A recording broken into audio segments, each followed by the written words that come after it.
Welcome to Your Vertical Hope.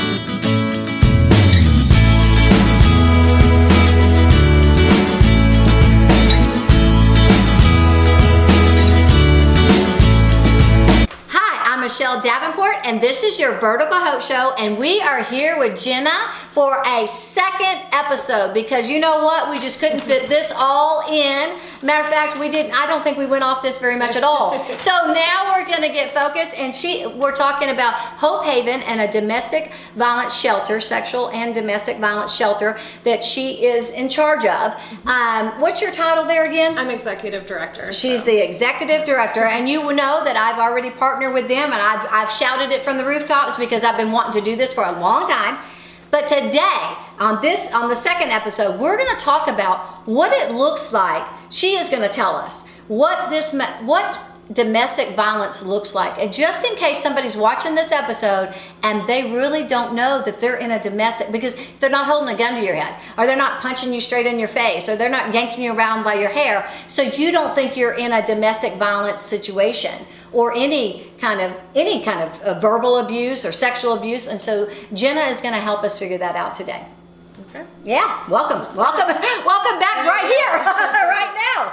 Okay, okay, first of all, before we tell you all the signs to look for, we're going to say, the question is going to be, how does people find places like Hope Haven?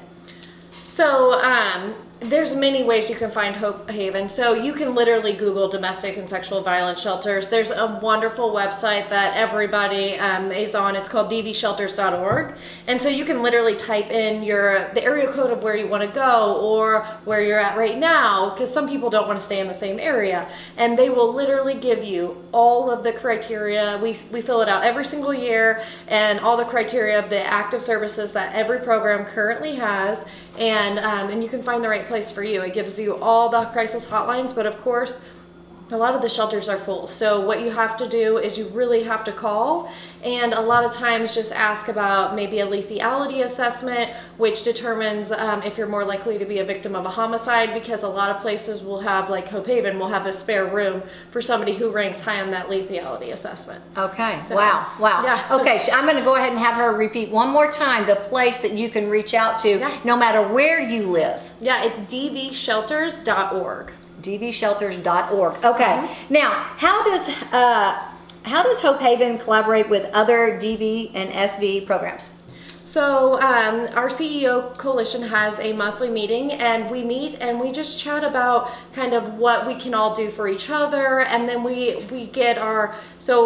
the upper management, and we get our mid-level managers together, but also we meet. So I'm the regional liaison for the Missouri Coalition Against Domestic and Sexual Violence Membership Committee. So I'm the type of person who in the region, if you have questions about another program or something, I'll connect you with the right director, or I'll kind of talk to you about their program. So we have obviously different regional liaisons for every region, and we're split up between we call it the Missouri Balance of State.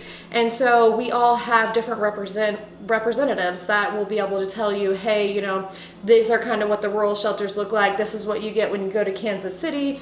But again, I mean, if I have a client who needs a court service, so people from Lee Summit come to Hope Haven all the time, and we know that Hope House is in Lee Summit, and they have court advocates in the different courthouses. So then we'll call Hope Haven or Hope House, and we'll say, we'll call them, and they have an amazing program too, and I truly believe in them. Their CEO's wonderful, and I've learned so much from them, and they'll go to court with our client. Wow. And so same with them. A lot of times Harrisonville is 20 miles south of Kansas City. So we serve around 65% of our clients in our emergency shelter come from Kansas City. Wow. Because there's not, there's no bed space anywhere. So, but also if you don't want to be in Kansas City where your abuser may be, in the zip code right next to you or in the same zip code, then you're going to want to come out to another shelter. So we'll have a lot of clients who have to go to Kansas City court. And so in Kansas City, you'll find Rosebrooks there. So the same thing, we'll connect them with Rosebrooks advocates and they'll go to court with them. But then same with us. So our Cass County residents, sometimes they'll go to the other shelters as well because they, when you Google Hope Haven, you find out we're in Harrisonville. We're the only shelter in Cass County. So there's no other shelter in Cass County. Yeah. So it can really single out a victim too, which is, it's terrible, but it is the truth, you know? Yeah. And so sometimes we have to, some abuser will find their location and we'll have to call Rosebrooks and say, hey, do you have a bed open? This abuser has located them, or they've showed up and the police have taken them. And we have such a small time frame to get them to the next shelter. And so, but then they'll be coming back for court, because if wherever the victimization happens, that's where your court is. So, you know, we'll still provide outreach. Much. Yeah. Oh yeah. Oh gosh, We'll I'm on this. I'm like in school right now. I quit filming the show. I'm sitting in school now. People really don't, you know, they don't know, because why would you know unless you're involved in the movement or you know somebody who's been a victim? And that's why it's so hard to navigate the services and the court. I mean, if you don't know judicial language and you're sitting up there filing your own ex parte, because you're not granted a lawyer for that. Wow. But Hope Haven partners with Legal Aid of Western Missouri, and we have an amazing lawyer. His name's Russell Jackson, and he fights for all our clients, shows up with them. And so they don't have to go through the civil justice system, you know, in Cass County, and they can get their ex parte, which is a temporary order of protection, and they can turn that into a full order using Russell Jackson. And Hope Haven's there every single Wednesday. We have an adult abuse docket, and we're there, and we actually, people that don't know that we exist, they're there by themselves, and we go and our advocates stand between them and their abuser. Wow. And we just make sure that they're more comfortable. Of course, it's the most uncomfortable situation, but I mean, just having somebody on your side, standing by you, and just in your corner, can make it a lot easier than think you're standing there alone to face your abuser alone once again. You know, I cannot even tell you how much I just admire what's going on over there. So there's a couple of questions I want to save to the end, but let's start off with you just telling us, or the viewers and myself, you know, what does it look like? What is domestic violence? I mean, how does a woman know that she's, because I shared with you when we were off camera, I watched my mom be abused for, you know, decades. And first by my real father, and then, or my biological father, and then from every man that she went to marry. Yep. And I thought, you would think I would know what that looks like, but then I go and get involved and get domestically abused as well, as long as, and sexually. And so I clearly didn't know the signs. Yeah. So and there's no, you know, there's no easy answer for this, because every single victimization, I've seen over 5,000 victims come through our program, easily over 5,000, and none of them look the same. Even though you think, maybe you'll have something new. Every single time we get a new case, we're like, okay, this, you can't be surprised by this. And then last week we had another lady, and I was like, oh my gosh, I'm like still being surprised, and that's what I hear. And she's been in it for 10 years, 10 right? years. And you know, some of these other, like the CEO at Hope House has been there 30 years, and I brought it up to her last time we met. I was like, you know, gosh, you know, I'm still seeing stuff, you know, and she's like, oh, it'll never change, you know, because she's still seeing new stuff too, and these stories. Well, I think people just come up with new ways to abuse people, and technology. And technology is a new way to abuse people, and then just the wickedness. I mean, we will start to watch a show, and I'm not kidding. We'll start to watch a show, and I tell my husband, why do we make shows like that? You're just giving somebody an idea of what to go do to another person. And I'll flip it. I'll flip the channel, because I'm like, that just is planting seeds into already demented mind to go do to somebody. And this is certainly where they digging this up from, because it's probably already happened. Absolutely. Yeah, so I can see why you, because I'm appalled. I'll sit there and go, okay, that's crazy. You know, and so some of the things to look for are, you know, people controlling your financials. That was for me. Like, I didn't have the password to the bank account. Something so little that, you know, you think, oh, you know, no big deal, he's got it. Like, we've never been in debt before. He's the man of the house. He's taking care of the bills. Why do I even need that? And then you're like, when you want access to it, you're like, all of a sudden, you know, no. And although, you know, you're on the accounts, you could go, it felt like, oh my gosh, like I'm fighting against that. And so, I mean, it could be abusing your animals. It could be like restricting you to go places, what you wear, telling you what to wear. I mean, these things are not normal, but sometimes we normalize them because it's just it happens so slow. It'll be a little here and there. So,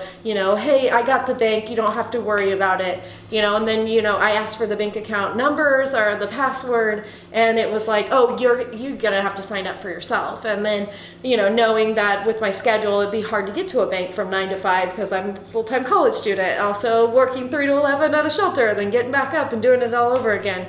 So, for me, it was like, you have a password to it, you have the codes, like why do I not have the access? And so, and being the primary on the account, it's not. But what I also heard, I caught it. I caught what she said. It went by fast, but I caught it. She said, I'm going to work, I'm going to school. So she's working and she's putting money, and this money it's in the account. So it wasn't an unreasonable. I know that it's trendy for people to get married and have their own accounts, and do you? But I mean, if my husband for 1 minute said I could not know, I just couldn't know the password. Matter of fact, he's always coming to me asking me for the password because he keeps forgetting it. But I got locked out of our account, and he's the sole breadwinner in our family. I'm like, well, here's the password. But I could see where that's just like a slow burn. It's just very, very slow that you would think, okay, he's just taking care of me. Or when they start picking out your clothes or saying, you know what, I don't want you to wear that. I don't like, and they start telling you, I want you to wear this, and you think, well, he just likes me better in those clothes. Yeah. Or telling you who to hang out with, and you know that you're not doing anything wrong when you're hanging out with these people. Right. So for me, I started becoming more social. I was married at 19, so probably the first red flag, but here we go. But here we are. I married a foreigner, and so we got married very quick after we were together, but I had never had somebody who treated me so well, and so it was amazing. Did y'all catch that? Did you catch that? Because it was amazing for me. So I didn't have that in high school. I always, dated guys that we both didn't treat each other well. So when I got in this relationship, I was like, this is great. And then slowly, the little restrictions would take place because we moved 4 hours away from my family and friends, but I was going to college. So, and these things that you don't think about are isolating. And so then when I started to not be so isolated, when I started to feel more comfortable and making more friends, then the restrictions started to come. And, my cell phone was being looked through, and these things that, may work for some people and not be abuse, but also when you put it all together, it can really be a disaster as well. And so sometimes maybe somebody looks through their phone and it's not an abusive situation, but maybe it can become that. It's kind of the stepping stone maybe towards it. And so these little things that you might not consider domestic violence or abuse, put them all together, and the compounding effects from all of it, it becomes an isolation. It becomes a complex issue. And then, the power and control battle, that's really the domestic violence. So if you always feel like you're in that battle for that control over that relationship, I think that's the biggest red flag. Yeah, because they can be these little things. That's what I was sitting there thinking while you were talking. I was thinking, it sounds like it's just many red flags. Yeah. First they want to see your phone, then they want to restrict you where you go, then they want to restrict what you're wearing, then they want to restrict you from getting into the bank account. And anybody's trying to restrict you from getting into the bank account, and you think they have more to hide than you, right? Because you're the ones not getting to see the bank account. And, we had no financial issues, and we didn't have much, but we didn't need much, and so we never. There was never an issue with it. And so, why would I need that information? But I needed it because when I went to Hope Haven and saw that power and control wheel, which I hope that maybe you could attach it to this video or put it in the comments. Absolutely. But when I saw that, I was like, oh my gosh, first thing I want is those passwords, because I've asked for them before, and I just kind of let it go. And then there's a wheel. Can you tell me about that wheel? Yeah, it's a power and control wheel, and it just kind of talks about the different types of abuse, emotional, financial, physical, sexual, and then it talks about abusing your children and things like that. And I think pets might be in the same category as children, but I kind of thought, this is odd because I love animals, like we talked about in the last episode, and so I had this little dog, and the little dog was so scared of my husband, and it was so weird. At the time, not my current husband. We have a lot of animals now. No, this is in 2010, and we had this little dog that we adopted together because we fostered it, and the dog would just growl at him and like just be so mean to him, and to the point where we actually ended up giving the dog to my mom because the dog wasn't happy with us. And then my other 2 dogs that I had since I was, I had one at 16 and then one at 18, right when I was able to adopt one without my parents. I went and got another toy poodle, and when I would leave the house, they would actually just kennel themselves. They would never ever leave their safe spots, and it was such a red flag for me because I was like, what's this man doing to my animals when I'm not there? Yeah, I wonder. And when I moved away, or actually when I just fled the house that one night, I mean, the animals reacted so different to people. They were so much happier. It was so crazy to see these animals I've had for so long, just be happier. Yeah. And not so scared. And then it's like, okay, what is going on? Like, That would be a red flag. You would think about it. Maybe he killed them. Maybe he killed them the whole time while you were gone, and they just got in I'd be a walking habit. out the door, and they would just go, away from him. And we had him at this little kennel in the laundry room, and I just remember them always just going in there, and it's like, these animals have always been with everybody. I was sitting there checking out my dog. I'm like, is my dog okay over here? Right? We're talking about, let me check out my dog. No, my dog loves my husband. Every night she comes up. When he lays down, he has to get in the sleeping position. But once he lays completely down in the bed, she literally comes and starts on his belly and crawls all the way up and gets right into his neck and kisses him goodnight. And it's every night. She will not go lay down by me until she kisses him goodnight. Oh, so I know I know that my dog's in good hands. Oh yeah. But yeah, so yeah, that's a lot. That's a lot to take in as far as abuse and knowing what to look for, and these little red, that's what I was hearing her say, these little bitty red flags. Mm-hmm. She said one, I caught that she said one in itself doesn't, like if your husband said, hey, can I check your phone, there's a lot of reason for that. It could be somebody could have cheated on somebody, and they just want to keep you accountable, or somebody could have had a pornography problem and the wife's just wanting to. So yeah, don't just run with that. Yeah. But like she said, it's all these put together is abuse. Yeah. It is abuse, and it's a big red sign. Now, we did tell on the other episode what it ended up looking like for you. Yeah. After, because I'm sure people are wondering, and go back and watch the other episode. But yes, this one too. But go ahead and mention what it did lead to. Yeah. So it led to one time I actually don't mention this on the other episode, but I had my phone and it was in the closet, and because it was a walk-in closet, I was getting ready, and he was like, "Where's your phone?" And I honestly didn't even know where my phone was, and then the next thing I know, I'm literally being strangled, held up from my feet, and I'm thinking, oh my gosh, am I ever gonna breathe again? Right. And and it was never happened, never, no physical before that, never, ever, just that he went off like that. He yelled, and we both argued multiple times, and the things that you don't think are gonna lead up to physical violence, but the look in his eyes, and when he picked me up, and I was like, I had just done a training on strangulation from a national coach, and I was like, oh my God, I have to go now. And so, I literally packed a bag, and as I was packing the bag, I remember him taking the stuff out of the bag, like taking one shoe, and I was like, you know what, I don't even need that shoe. I don't even like that shoe. Okay, that's not even my favorite shoe. Sure I have 2 shoes that match. 2 shoes that match, and even if they're house shoes. And I called my mom, and I was like, hey, if the phone hangs up, call the police and send them here. Just, because I thought, I don't want to die right now. I just. So he tried to, and we're laughing at this, you got to bring some kind of humor a little bit in when you're talking about such a serious conversation, but don't think for 1 minute we both don't take this very seriously, because we do. But was that the same? I mean, he was in the closet, where's your phone? Yeah. And he just all of a sudden snapped and picked you up and and then you start packing a bag? Yeah.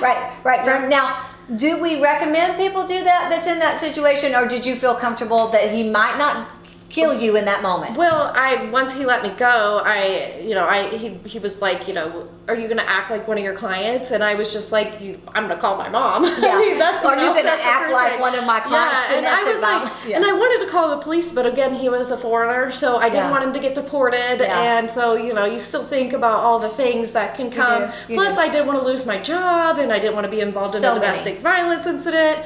And so I just called my mom, and to the point where when I told told people I'm getting a divorce, they were like, "What? That's crazy! Like, you guys look so happy on social media." And you know, it's you know, it's like, why would I put that not on social media? So then, for years and years, I shared, you know, about, you know, overcoming and being unhappy in relationships, and now it's just like, you know, for my husband now, poor guy, I waited 8 years to marry him because I wanted to make sure, you know, that there was not going to be these red flags.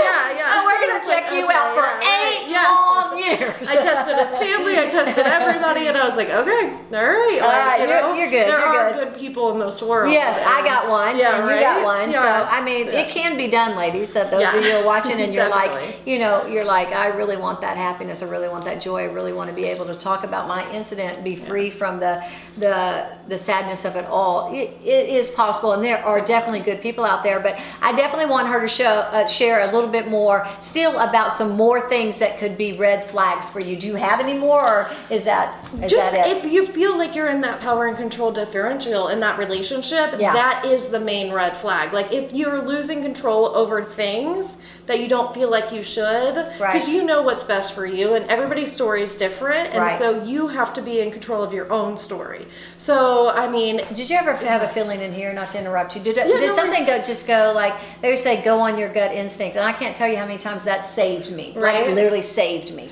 And so, did you have that gut instinct? Well, I had that gut instinct that I had to leave that night because I didn't know, you know, I couldn't be strangled again. I mean, I never thought it would turn physical. I never ever thought it would turn physical, but knowing obviously the studies that I did, I should have thought, you know, oh my gosh, the fights are getting louder, they're getting harder, and I kind of turned myself off, so I would be kind of like more quiet, not responsive, and that would make him more mad. And so I was kind of numbing my own self, and then I should have known that, you know, it was, but I never thought he would be capable of something like that. And that's why verbal abuse is so dangerous, because it can turn into one physical, and that one physical can be the end of your life. Yeah, where's your phone? Truly. And then he chokes you. I mean, that came out of, and my phone was just sitting there. And I'm sure that blew you away, because just like your phone is there, he can see it. You may not. I mean, what woman hasn't gone into her closet and forgot where her phone was? I literally can never find my phone. I always.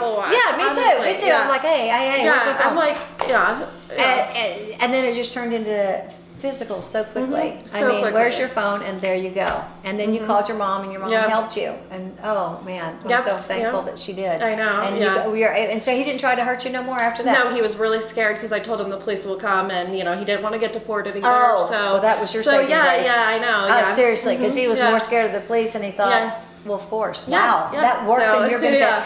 Now. Not everybody's scared of the police, though. Yeah, not everybody's scared of the police. Not everybody's scared of being deported. And not everybody, like she said, I don't know if it was the first episode or this episode, but everybody's situation is different. So I don't want anybody listening to this episode right now and what we're talking about now and say, you can just go do what she did. Because the person you're dealing with could end up killing you, taking that phone and strangling you with the phone while you're on the phone with your mom. So you really do have to work with that inner feeling and discernment of, you know, who you're married to. You know, is he capable of doing that? You know, and it's just that's a hard place to be, because you, like you just said, I didn't think he was capable of strangling me. Yeah. But he certainly did it. Yeah.